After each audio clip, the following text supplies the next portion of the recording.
Bueno, mientras tanto, buenas tardes a todos, gracias por su presencia. Yo también quiero agradecer a la Escuela Andaluza de Salud Pública la oportunidad que nos da de presentar este consenso. Efectivamente, y tal como ha comentado el doctor Gómez Doblas, realmente mi ponencia va a ser qué estrategia tenemos para mejorar la situación que se ha referido. Evidentemente, y tal como ya se ha comentado, es decir, huelga repetir el mismo dato, pero hoy estamos aquí por esto. Estamos aquí por esto, y esto es que hoy la enfermedad cardiovascular sigue siendo la primera causa de muerte en los países, como se ha comentado, en los países desarrollados y particularmente en el caso de España. Hay un concepto muy importante que se ha introducido ya, y es que la enfermedad vascular es una enfermedad sistémica. Esto tiene una serie de implicaciones a tener en cuenta, algunas favorables, y en el sentido de que las estrategias de intervención son compartidas por los distintos territorios. Es decir, los factores de riesgo, tabaco, obesidad, diabetes, tienen un impacto no solo a nivel de la circulación coronaria, lo tienen en vascular cerebral, lo tienen en arterial periférica. Por lo tanto, todas las estrategias que pongamos en marcha para tratar de actuar sobre un paciente va a beneficiar todos sus territorios vasculares, aspecto que me parece muy importante y que a veces se nos olvida fragmentando al paciente. Y esta fragmentación es una situación falsa, si me permiten la expresión, porque realmente el paciente vascular tiene muy frecuentemente más de un territorio afecto. Territorio que puede ser sintomático, no. El paciente ha podido venir por un infarto agudo de miocardio. Puede ser que si no investiguemos, no detectemos que tiene una enfermedad arterial periférica, pero si investigamos y lo detectamos, la tiene. De tal forma que les muestro un registro, datos del registro REACH, un registro al que voy a hacer referencia a lo largo de mi intervención, que es un registro muy importante en el sentido de que probablemente es el más representativo, es un registro internacional en el que se ha seguido a muchos pacientes con enfermedad vascular establecida y con alto riesgo vascular por presentar factores, y que nos ha enseñado muchas cosas para abordar la prevención de esta patología. Entonces, lo primero que les quiero llamar la atención es que el número de territorios afectos, considerando coronaria, vascular cerebral y arterial periférico, pues se solapan de tal forma que aquí, como pueden ver, es decir, los pacientes coronarios solamente, es decir, solamente un 75% tienen afectación de un único territorio, pero esta situación se va disminuyendo y va cambiando y se identifica un colectivo de pacientes, como es el paciente con enfermedad arterial periférica, en el que lo raro es solamente afectación de un territorio. Por lo tanto, la enfermedad vascular es una enfermedad con afectación de diferentes territorios, y esto tiene un enorme impacto, porque el pronóstico del paciente va a venir condicionado por el número de territorios que tiene afecto.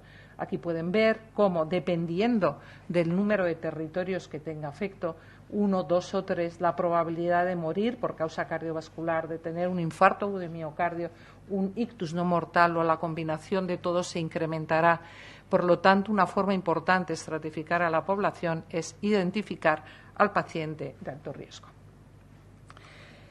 Un aspecto, y en ese sentido vuelvo a resaltar, porque es uno de quizá de las llamadas de atención que en este consenso se hace, del paciente con enfermedad arterial periférica, el paciente gran olvidado, es decir, lo llamamos la cenicienta desde el punto de vista vascular, y que en cambio tiene unas implicaciones en calidad y en cantidad de vida enorme, como son las amputaciones y como es la probabilidad de morir. Es el paciente que tiene más probabilidad de morir.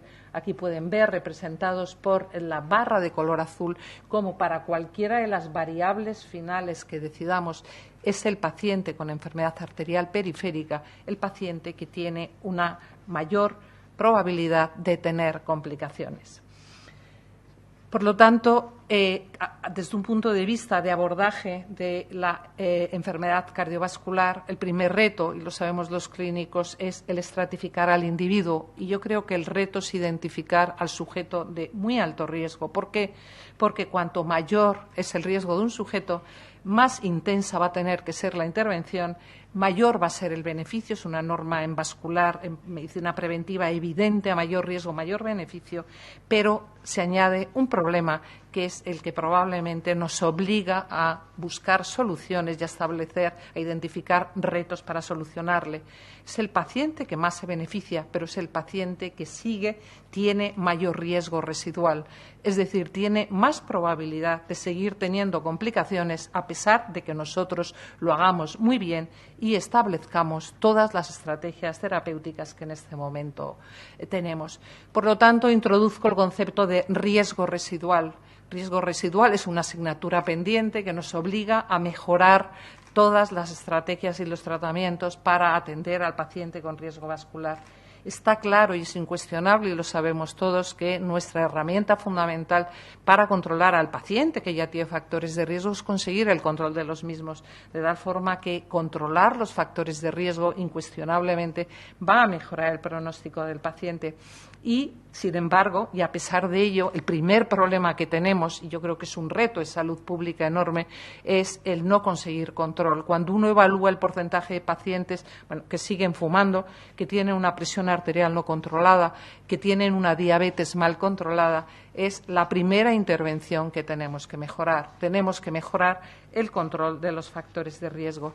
Sin embargo, y es el dato importante, a pesar, incluso en cohortes de pacientes en situaciones clínicas en las que se ha visto que el control de los factores de riesgo es adecuado, es decir, estamos haciendo todo lo que tenemos, estos pacientes siguen teniendo más probabilidad de sufrir un nuevo evento mortal o no mortal. Este es el concepto de riesgo residual. Por lo tanto, cuanto mayor desafortunadamente, cuanto mayor es el riesgo del paciente, más probabilidad tiene de tener un nuevo episodio, a pesar de que nosotros estemos aplicando todas las medidas de las que hoy, todo el arsenal con el que hoy conocemos. Vuelvo al registro REACH, donde de alguna forma identifica a los pacientes de muy alto riesgo vascular. Como van a ver, puede ser representado por la combinación cardiopatía coronaria, es decir, cardiopatía isquémica con enfermedad arterial periférica, los que presentan un mayor riesgo residual. Es incuestionable que nuestra primera herramienta es controlar factores de riesgo y es tan evidente como que, de nuevo, en el registro REACH pueden ver el impacto de controlar presión arterial, colesterol, tabaco y glucemia y ver cómo la probabilidad de morir, de tener un infarto, un ictus no fatal o el combinado es directamente, inversamente proporcional al número de factores controlados. De tal forma que el paciente en el que solamente tiene un factor controlado, va a tener muchas más probabilidades que el paciente que tiene 4. La segunda estrategia, entonces, en este sentido, es decir, el segundo tema, es la administración de fármacos. Contamos con un gran arsenal terapéutico para aplicar al paciente de alto riesgo vascular que ya ha tenido un evento. Sin embargo, por ejemplo, valga como ejemplo el tratamiento antitrombótico, que realmente ha supuesto un avance muy importante. Pero lo que les trato de mostrar en esta diapositiva es que cuando uno de grandes ensayos clínicos de morbimortalidad, aunque los tratamientos que disponemos son más eficaces que el placebo, no evitan que el sujeto siga teniendo eventos. Por lo tanto, sigue existiendo el riesgo residual. El tema de la carga que esto supone y, sobre todo, la carga de enfermedad a los pacientes de alto riesgo es realmente llamativo y pueden ver como 1 de cada 4 pacientes tras un infarto agudo de miocardio, aunque le tratemos muy bien, en los próximos 5 años va a tener otra complicación cardiovascular. Esto ejemplariza lo que estamos comentando y pueden ver cómo en seguimientos más altos, es decir, esta probabilidad de eventos se incrementa. Por lo tanto, las reflexiones: tenemos necesidades terapéuticas no cubiertas, tenemos fármacos eficaces, buenos, capaces de proteger a nuestros pacientes, pero no suficiente como para quitarles el riesgo de sufrir un nuevo episodio. ¿Qué hacemos ante ello? Posibles estrategias. Bueno, en primer lugar, y yo creo que es la obligación, la asignatura pendiente de todos los que nos dedicamos, mejorar el control de factores de riesgo. Ni que decir que la historia empieza en evitar la aparición de los factores de riesgo con estrategias poblacionales y, como se ha comentado, con estilos de vida saludables. Pero ya una vez en presencia de esos factores, el control de los factores de riesgo es el primer paso obligado. El segundo factor que últimamente, es decir, se ha tratado de investigar dentro del mundo de la medicina preventiva vascular, es si siendo más agresivo, si me permiten la expresión, en el objetivos de control de presión arterial conseguimos beneficio.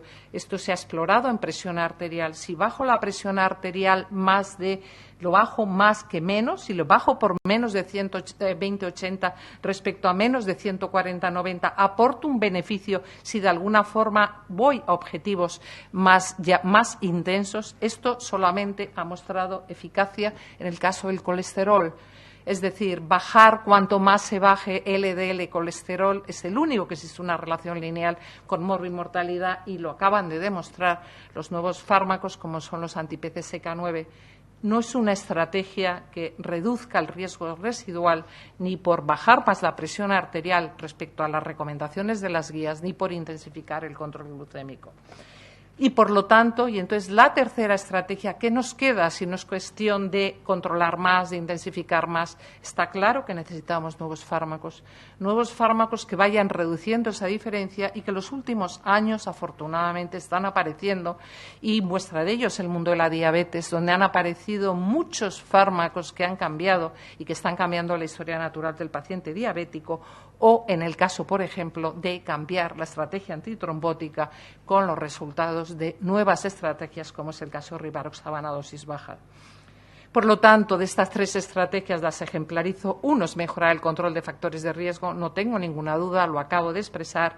Dos es intensificar más en el caso del colesterol. Estos son datos del Fourier en el cual pueden ver, es decir, tantos así que hoy las guías publicadas hace un mes ya nos llevan a objetivos de LDL colesterol de 55, menor de 55, intensísimos, es decir, la estrategia es intensificar más los objetivos. Y la tercera estrategia es mejorar los fármacos que tenemos y, en este caso, mejorar la estrategia antitrombótica. En esta diapositiva, que no pretendo que lo miren con cuidado, simplemente quiero comentar cómo grandes ensayos de morbimortalidad, aunque han supuesto un avance, ninguno ha conseguido reducir mortalidad en estos pacientes. Puede reducir eventos y todos con un alto precio hemorrágico a pagar por esta situación. Por lo tanto, en este caso, es decir, me voy incluso en los pacientes de máximo riesgo vascular que les he identificado como los pacientes con enfermedad arterial periférica, reducen el riesgo, pero no consiguen variables duras como es reducir mortalidad y no incrementar el riesgo de hemorragia importante. Por lo tanto, tenemos necesidades clínicas no cubiertas que en el caso del tratamiento antitrombótico para pacientes que han tenido ya un evento cardiovascular, pues se requieren nuevos fármacos que reduzcan la mortalidad y que sean más eficaces y hacer abordajes distintos a los que hasta este momento estamos haciendo. En este sentido, en los últimos años, insisto que vamos avanzando y, por ejemplo, muestra de ello es disponibilidad de nuevas estrategias antitrombóticas, como puede estar representado por el estudio COMPASS con rivaroxaban a dosis vasculares, vasculoprotectoras, en el cual se demuestran unos beneficios que les marco con los asteriscos, pero no solamente sobre el riesgo, sobre la mortalidad total, sobre riesgo de infarto, sino fíjense, por ejemplo, en la reducción en un 52% de amputaciones. Amputar una extremidad inferior tiene un enorme impacto, como evidentemente todos sabemos, y es un aspecto importante y con un perfil de seguridad que es el reto de estas estrategias que tendremos siempre que valorar y que, aunque no es estupendo, vamos avanzando. Por lo tanto, y esta diapositiva realmente resume lo que les he comentado, es decir, hoy ante el paciente al que le estamos dando ya todo, hemos optimizado el tratamiento y me voy al final, solamente nos quedan como estrategias el optimizar su control, el tratar de llevar, en el caso del colesterol LDL más bajo o aplicar fármacos de nuevo estilo. Mensajes claves. La enfermedad cardiovascular, incuestionablemente, es la primera causa de muerte en los países desarrollados y su impacto, coste, calidad de vida, cantidad de vida, es enorme. A pesar de que disponemos de aplicar estrategias eficaces, los pacientes que han tenido un evento y cuanto más riesgo tienen más probabilidad de sufrir otro evento, es decir, tienen un alto riesgo residual. Paciente con afectación coronaria y enfermedad arterial periférica constituyen un subgrupo de pacientes en el que esta realidad de sufrir un riesgo de repetir episodios es muy alto. Y aunque tenemos, es decir, vamos identificando en la medicina preventiva estrategias para reducir el riesgo de estos pacientes, vuelvo a hacer referencia a la importancia de los descensos más intensivos de LDL colesterol. A pesar de eso, necesitamos nuevas herramientas y, en este sentido, con la terapia antitrombótica también podemos decir que vamos avanzando. Y eso sería todo por mi parte. Muchas gracias.